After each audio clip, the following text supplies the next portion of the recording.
Instagramda kişi ilə qız adı ilə tanış olaraq ona qarşı quldurluq edən Məmixan Məmmədov, Sadiq Əzizov və Sultanə Həsrətovanın cinayət üzrə məhkəməsi yekunlaşıb. Qanunla azın verdiyi məlumata görə hər üç şəxsə Bakı Azadlıqlar Məhkəməsinin hakimi Rasim Sadıqovun sədri ilə keçirilən prosesdə hökm oxunub. Hökmə əsasən Həsrətova Sultanə Cavid qızı 8 il, Məmmədov Məmixan Qurbanoğlu 8 il 6 ay, Əzizov Sadiq Zağıroğlu 8 il 6 ay müddətinə azadlıqdan məhrum ediliblər.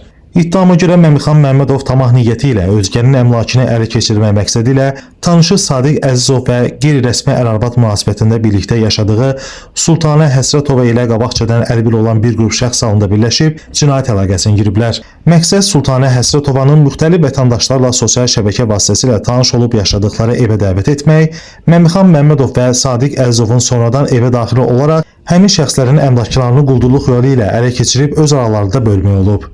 Ötən ilin fevralın 10-da Məmixan Məmmədov və Sadiq Əzizov Instagram sosial şəbəkəsində özlərini Fatimə adı ilə təqdim edərək Vüsal Zeynalov adlı şəxslə tanış olublar.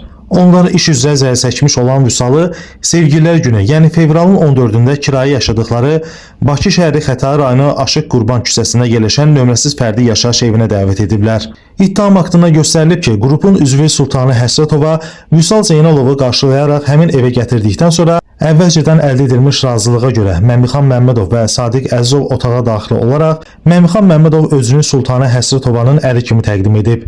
Güya qısqanclıq zəminində Vüsal Zeynalovun Sultanə Həsrətova ilə yazışmasını bəhanə gətirməklə onu yumruq təpik zərbələrlə vuraraq xəsarətlər yetirib. Sadiq Əzizov isə əlində olan silah qismində istifadə etdiyi dəmir boru ilə Vüsal Zeynalovu vuraraq yüngül dərəcəli bədən xəsarətləri yetirib.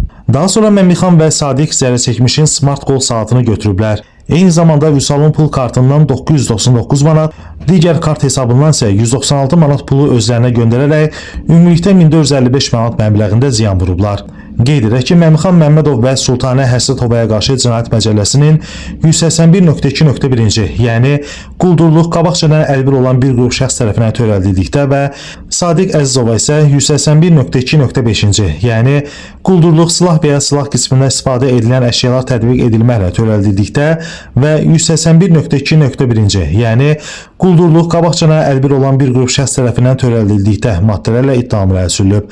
Orxan Rasifoğlu, Məhkəmə Xəbərləri.